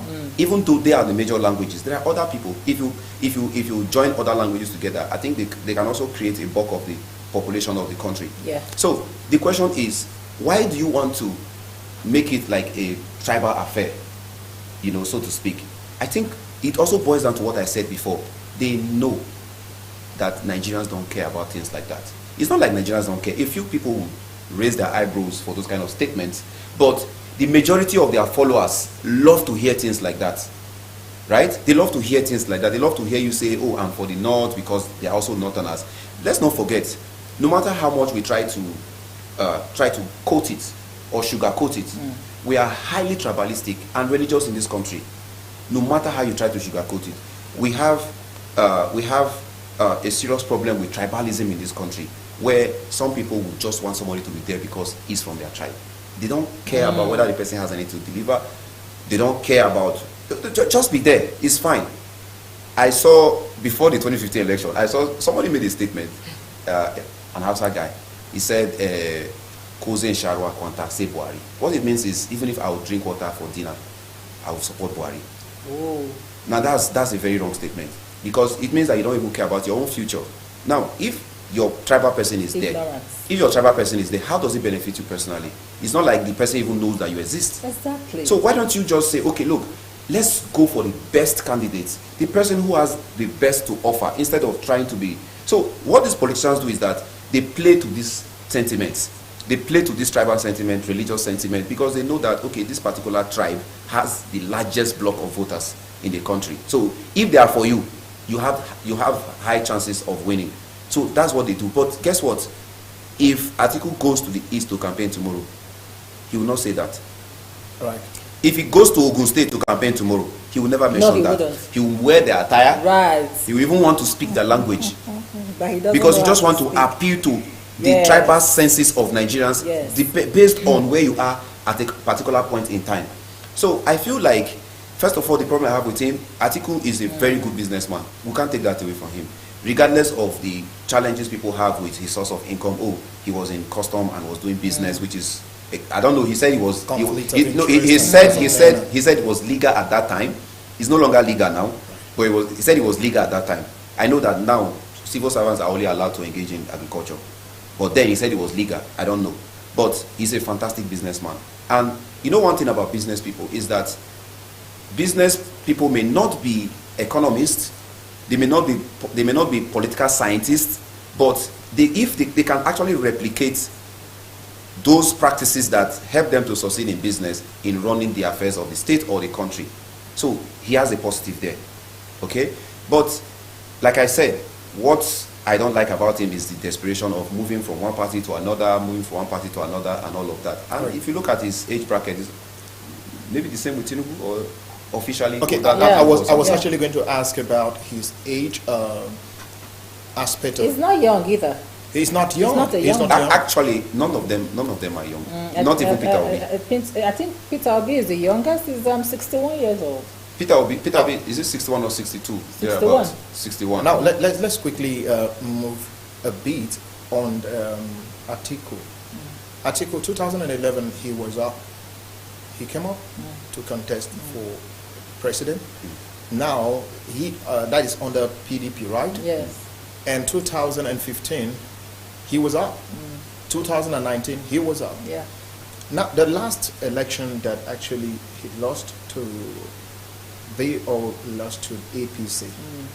I think PDP had some votes, which was a very, the space, it wasn't much, there was no much differences between the APC and PDP. Yes, like the difference. That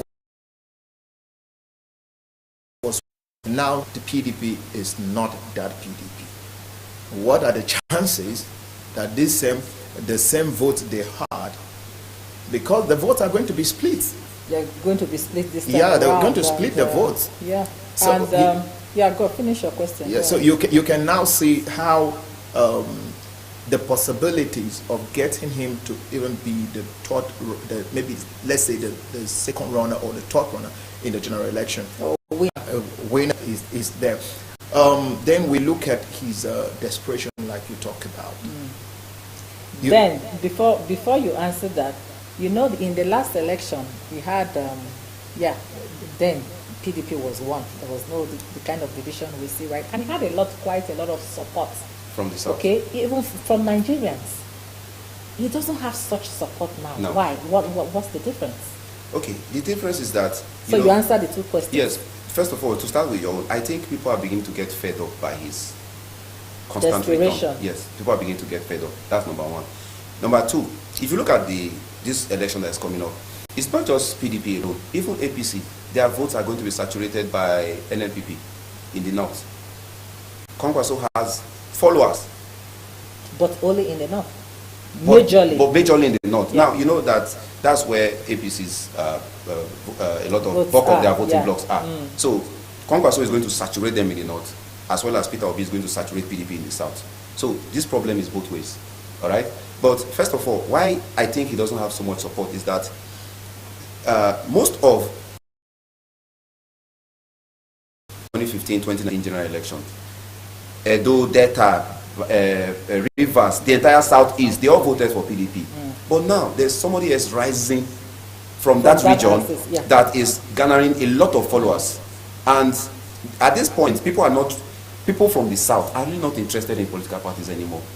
Where I come from, I see people, supporting different candidates at different political parties. So Right. in House of Rep, you have a different person you are supporting. Yes. In governorship, you have a different person you are supporting. In the president, you New have era this politics. is the first time I'm saying something like Yes. that. Usually people will say PDP or APC. There's or, a new definition Yes. to politics in Nigeria. yeah. So this is a new crop of this is a new reality that is setting in right now, and that's why it's going to be very interesting. It's going to be a very interesting election that is coming up. And a lot of people before now, you can actually predict who will win.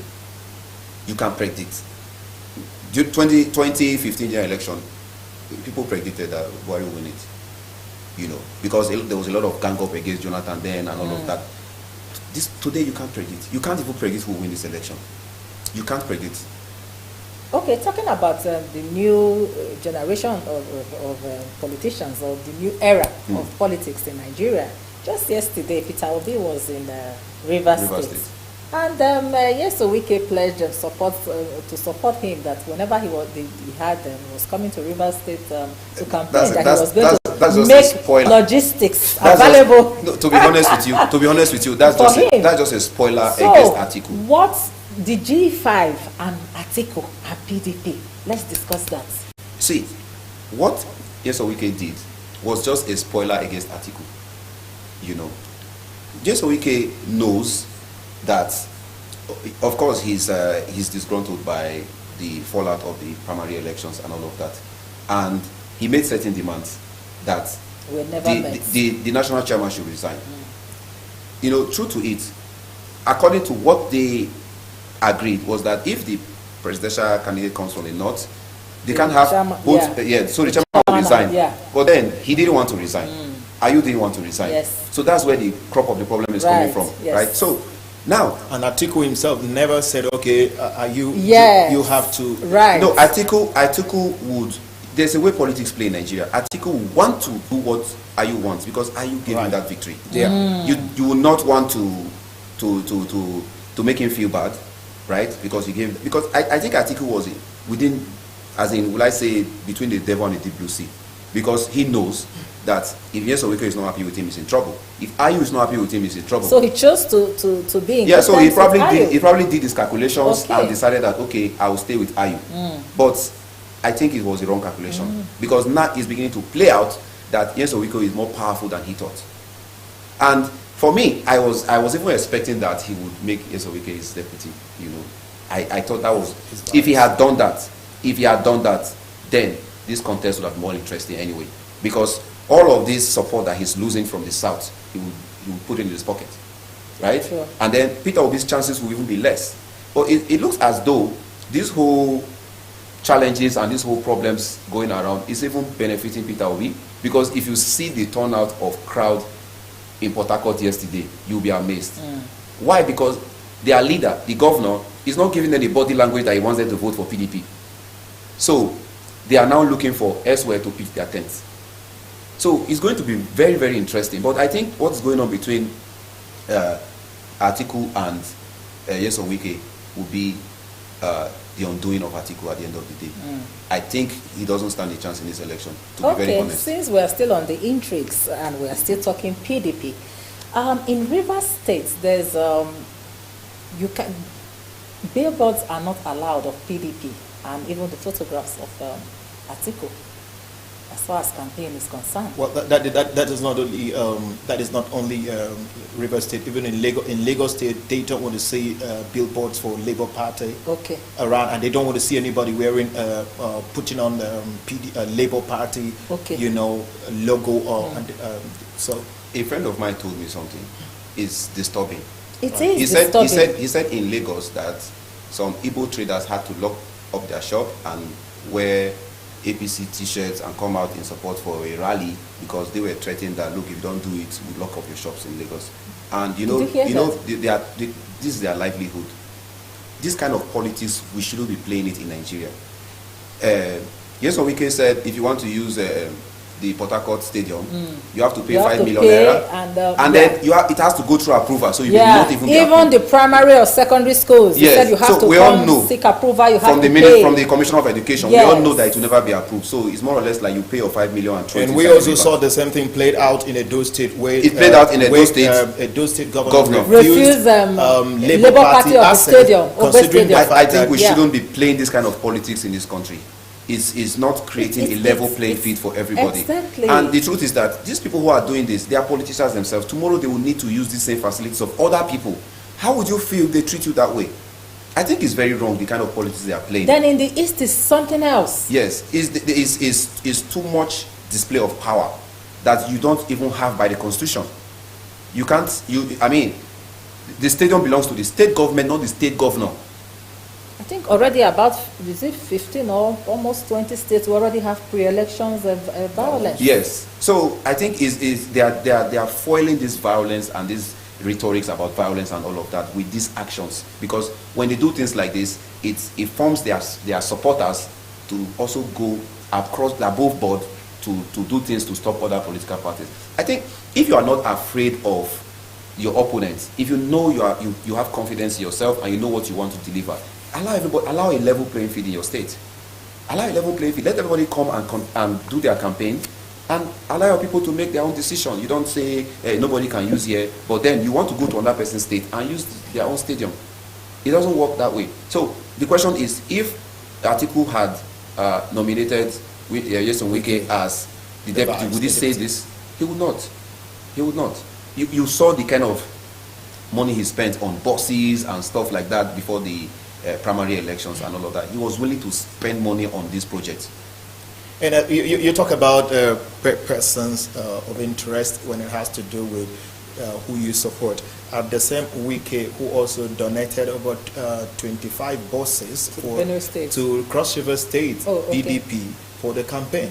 Oh, really? Yeah, Cross River State. And he delivered the buses. The buses were just amazing. Highest buses, 25. Yeah, he said that those buses were buses that he purchased for his presidential bid, but he failed, and then so he had to share them. He gave some to Benue State, gave some to Cross River State. So that is not all about. It's not all about the party. It's all about a personality. It's about the personality. It's not about the party. If it was about the party, Nyesom Wike would have left PDP. Right. He would have left PDP. No, but he has always made it clear that he's not going nowhere. Yeah, but you saw a video leak where he was actually negotiating with somebody. Oh, if I come into the APC, what will you give me? So he's a human being. He must have thought about it. Okay. And his personal principle also. Yes, he weighs options because he has always said, I will never leave if I leave this one. Yes. Also, he knows that it will damage his reputation. But that notwithstanding, we've seen a lot of people that have said that, and they eventually eventually leave. Before people like Femi Fani-Kayode, then you know how he was head on he with insults the APC, insults the president. Then when he came in, he said he knows better now. he said he knows better now. Well, I don't want to ask who is Fani. Yeah, then also Godswill Akpabio then that also in PDP. He insulted the president, insulted APC, called their names. Eventually, I was shocked to see him pitching his tent with them in this election. It tells you a lot about. Well, you also remember there was this rally, the first rally. So nothing surprised me anymore. The first rally Fani Kayode attended, with the APC, the first one. And the camera guys too, they were really out for him to make sure that they picked him to make whatever they were, talking about, to see his reaction. And you could see a man without trust. You could see a man who has no direction. You could see a man who doesn't have the interest of Nigerians. You could see a man who is desperate for what comes next. Exactly. Mine. What is going to be mine? It is. They are political And robbers. we also look at. We'll be going on a short break anyway. When we come out from there, we'll be wrapping up on the program. But when we return, I'd like us to really look at the aspect of bit of Labour Party, because the time will not be on our side. We look at the Labour Party and we go back to Kwankwa. So then finally look at the part or the role of the supporters in this process that we have before the 2023 general election. So please don't go away. We'll be back shortly. Television Nigerian is one of the leading giants in Nigeria's digital broadcasting. We deliver quality productions to clients from all sectors of life. We are experts in program streaming, event coverage, news reporting, adverts, documentaries, personality profiling, skits, and jingles. You can advertise now on Television Nigerian network platforms or sponsor programs like The Patriot, Spectacle, Business Daily, Security Dossier, and other programs. To publicize your business from ground state to the zenith, we have the capacity to introduce, promote, and publicize your businesses to increase patronage. We associate with quality to attract clients like you. Television Nigerian is your media solution. Television Nigerian is one of the leading giants in Nigeria's digital broadcasting. We deliver. Hi there, you're welcome back to Daybreak Africa. Thanks for being there. Yeah, we're still on the intrigues and the chances of the candidates. 2023 is here, is around the corner, and we have extensively taken a look at the candidates of the APC, Bola Ahmed Tinubu, and we've also looked at Atiku Abubakar, the candidate of the PDP. And now, like Ikisha had said, we'll quickly take a look at Labour Party candidates, presidential candidate, Mr. Peter Obi. And let's start with this story, this rivalry, I will call it, with Soludo, the Anambra State governor. What's your take on it? Let's start from there. I think this is not really a rivalry. People forget that Professor Soludo is not in the same party with Peter Obi, and he has a responsibility to campaign for his candidate and demarket his opponent.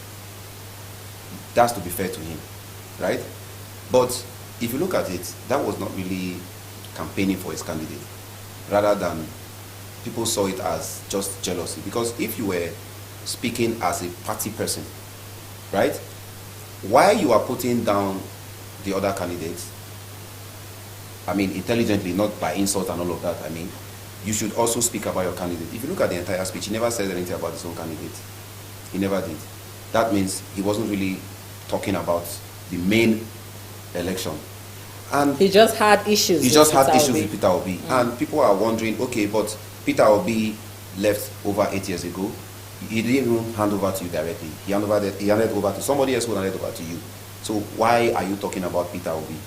And if you look at the issue of the investment he's talking about, we all know that investment can come out in two ways. It can be positive, it can be negative. You can either make profit or lose on investment. The question is, did he invest or not? I'm seeing in Nigeria a very disturbing thing where people prefer somebody who squanders money than somebody who invests and saves. Like somebody saying, there were roads to be built, there were things to do. Why would he save money? Why would he invest money? It informs me about the mentality of an average Nigerian. And coming from a professor. Yes, because I mean, it's not just, it's an economist, for God's sake. You know that the onion of economics is savings and investment, not expenditure. Sometimes people call me stingy, because it's not because I'm stingy, but because I would calculate my expenses. At some point, I could park my car and join the public transport if I know that it's cheaper for me. It's not because I'm stingy. I have to allocate a scarce resources. Why would I spend 3,000 naira to a place I can go for 500 naira? Why would I do that? Because I'm an economist. I've been trained to save, to cut costs, save, and invest. So if Peter Obi actually, you cannot deny the fact that he invested that money. But you're saying is worth next to nothing. So what is the value now? So you could come out and give us a figure and say, okay, he invested 100 million, but it's now worth 10 million. So we have an idea of what you mean by is now worth next to nothing. But if you are giving a general idea that is worth next to nothing, it means that you are just playing politics. That's number one. Number two is that I don't see the necessity of that because, like Peter Obi said, I love the response from Peter Obi when he said, look, you are a professor, I'm just a trader. It's your turn now, let's see what you do. Because already, Professor Soludo has borrowed over 100 billion in less than how many months? And he intends to borrow another 140 something billion for 2023 budget. Peter Obi borrowed nothing. All right. Let's see Peter Obi pedigree, his policies, manifestos, and possibly because he's yet to release his manifesto. By the way, he is a kind of person who work with figures and prove to you that okay, I'm going to have healthcare services across Nigeria, and this is the amount that will be required. And I wanted to meet up with the standard as compared to this country. And I have been to this country to make sure this is the budget required for that project. And we are here to get money from this. But there's something that Nigerians, other political leaders are not really comfortable with when it has to do with his, policies. The idea of cutting the cost of governance. right. It doesn't go well with him. Because everyone is looking at, okay, others have eaten, it's time for the new eaters to come in, the new looters to come in. Don't give shishi, and they remember. they are not looking at that. What do you look at his pedigree and based on his policies and all this? You see, Nigeria is full of political jobbers, like I said. Right. People who make a living off politics. How do they do this? You see SA, PA, this, that. And it's one of the things that has led to this poverty unnecessary level appointments we are that in. doesn't really make any sense. Right. I think I've even seen an essay on marriage or something like that from one state like that. For me, I hope you're not referring to There are Cross River some of State. them. I think it Yeah. was Imo State. Imo State. At Okay, one Imo, point, they right. had a essay on marriage affair. Even entertainment. So the thing is, I just said that to make you understand that Nigeria is full of political jobbers, people Yes. who make living off politics. They have their season, and this is their season.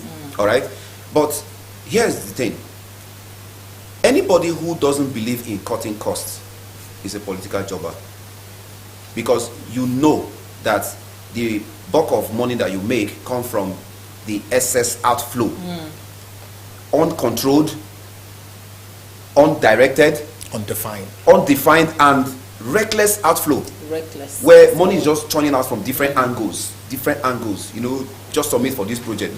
There are a lot of projects in this country that money, I even forgot to talk about that when Atiku was vice president.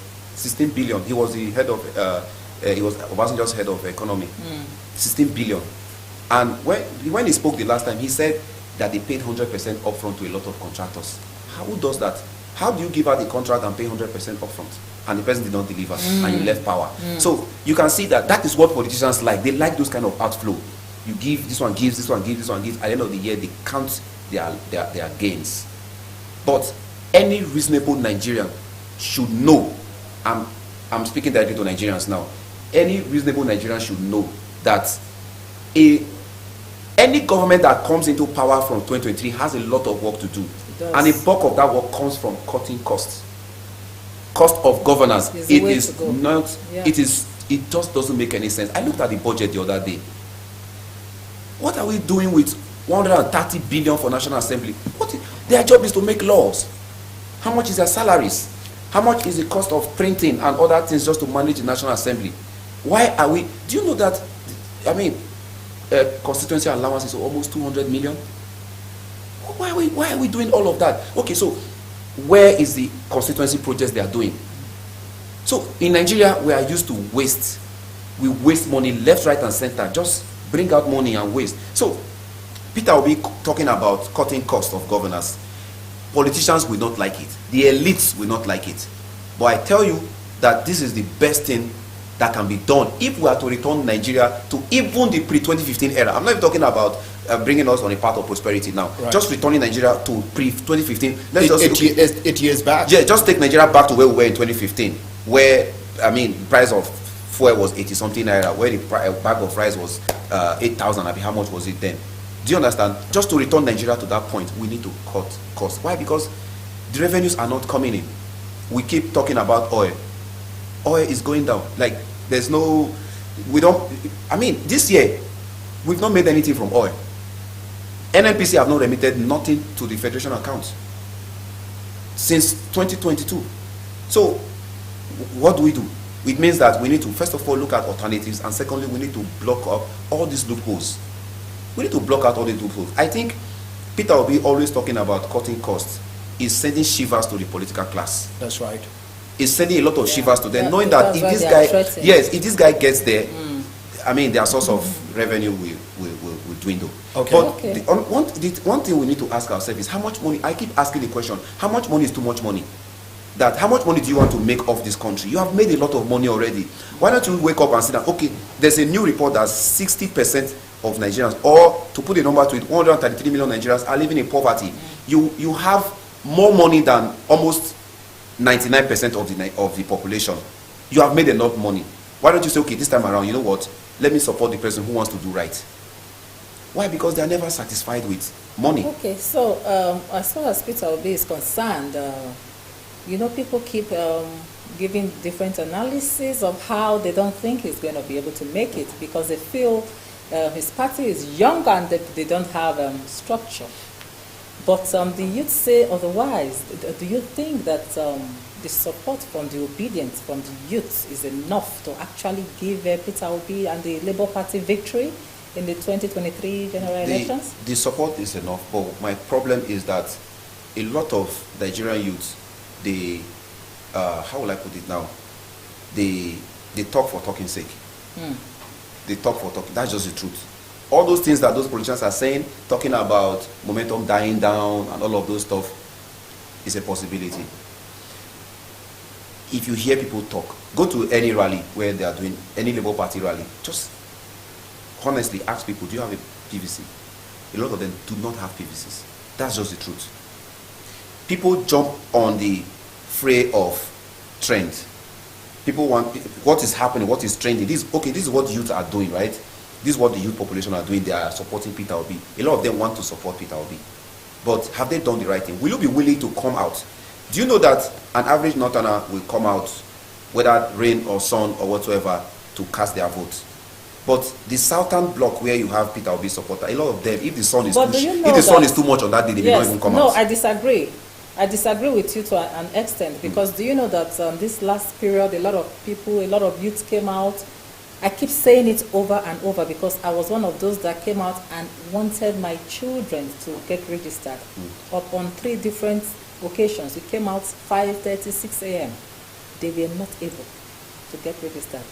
So for them to have been denied one way or the other, so many other people like that came out with the willingness to get registered, and somehow they were not able to get registered, and it's not their fault. Yes, it's not their fault, but what I'm trying to say is that we are beginning to shake these things off a little bit. Quite all right.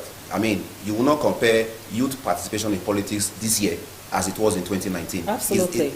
There's been, in fact, 70% of the new registrations are from the youth population of this new registration are from the total. Yes. The change is coming, but we are not there yet. That's what I'm trying to say. We're not there yet. Right. Maybe another 4-8 years. Okay. We'll be there. But for now, we are not there yet. Now, what I'm saying now regarding Peter Obi's presidential bid, I think he's doing some things wrong, so to speak. First of all, he has kicked off his campaign. He doesn't have a manifesto yet. That's another issue. Now, he is beginning to do what other people are doing. He likes to attend debates, which is good. But where's your manifesto? There's We none. need his manifesto. There's none. So he hasn't. I mean, the leaked one, the one that leaked online Yes, at that time, it he said it was there just were a draft. irregularities, yeah. But he has kicked off his campaign. He's going for town hall meetings. He's going for debates without a manifesto. That is wrong. It's wrong. That is wrong. That's number one. Number two, sir, you spoke about him always talking about always using data to explain and all of that. He's also doing that a little bit too much. Right. Here's why. When you quote too much of data, it means that you are probably just talking for talking's sake. When you quote too much data, I hear him sometimes. You say so number of Nigerians are in poverty, so number of this are this, but it means that you are just romancing with what is wrong. We all know what is wrong. How do you make it right? You should focus more on what do you do. Don't stop saying what is wrong. Don't you think that sometimes the way to get get the answer is to know what that thing is not before you now get Every we Nigerian know what wrong. is wrong. Right. I'm not saying don't talk about it at all. Right. I'm saying don't focus too much on that. Okay. If you have the little opportunity, the little chances that you have to speak to Nigerians, focus more on what you will do rather than what is wrong. You know, stop saying so number of Nigerians are doing this today. So number of this are doing. When you quote too much data, people will take you for it and begin to say this guy is just quoting data. Every time he's quoting data. Okay, our time is really running out. Let's quickly look at the person of Kwankwaso as we get closer to the end of this program. Kwankwaso is also part of the candidates and is in the rest. And secondly, has a lot of young people from a particular ethnic group drumming support for him. What do you think of his personality and how far can he go this time? Kwankwaso is a very good politician. Apart from that, if you see what he did in Kano State during his spell as governor, right. he did well. All he right. tried because we always talk about how politicians are not doing well, but we also need to understand that they have limited resources. And with the resources and limited time as well. Yes. So I mean, I visited Kano State when he was in power. I saw a lot of transformation. He tried. He's good, but I don't think he has the required support base to win this election Right now. Because you need to win an election. It's not just the number. You need to win 2/3 of the states. So having this swarm of supporters in 1 or 2 or 3 states, even if there are 40 million people, will not give you an election victory. Right. They will not give you an election victory. So he is focusing too much on his northwest states of Kano and all of that. He's too focused there. Kwankwaso needs to go out. Okay. I want to see him more in other places where he knows that he doesn't have the support base. I want to see him more appearing in those places. Let him go to the east. Let him go to the south. Because the Northerners alone cannot elect you as a president. Right. You understand? So I think he needs to do more. But of course, I don't think because he's not doing that yet and time is running out, I don't see him having too much chance of winning this election. All right, thank you so much, Yeah. Mr. Edward Okoji, for coming on our show today. It's been an amazing time with Thank you very much and for we having hope me. to have you back as soon as possible. And by then, you let us know how many businesses you added to the list. All right, what are the last few words you have for our viewers today, Elizabeth? I think we've done a lot of justice to today's topic discussion. Rather that the candidates should focus. They should, for those Peter Obi and the rest that are yet to bring out their manifestos, we need to see your manifestos. We need to see what your plans are. We need to see the promises that you're making, how you intend to go about them, okay? And of course, the candidates should attend debates when they are invited. They should attend debates and talk to the people, answer the questions. And another thing I want to say is this pre-election violence going around the nation is sad and should be stopped, and end should come to the destruction of the INEC, the offices, and their materials, election materials are being destroyed, and then should come to it. We want a better Nigeria after in 2023, and we don't want anything to go wrong. So please, All right, thank you so much, Lisbeth. Thank you it's for been- staying tuned today. Yeah, it's been an amazing time, and like Lisbeth would say, that we need a better Nigeria. Well, from Keisha, I would like to say that some of the political leaders coming up now, they were supposed to be at the background of our politics today. They were not meant to be fronting themselves, which means that your followership has no impact on people. If you have been in a system for 20 years and you don't have anyone to really show up that, okay, they've been following you and they can lead where you are not in power, which means that your leadership is in question. Thank you so very much for staying with us. It's been an amazing time having Edward Koji here. He's a public affairs analyst, a farmer, according to the synopsis of him. And we're looking forward having a very great time again next week. Thank you so much for joining us. I'm Keisha Onye. Happy weekend to you.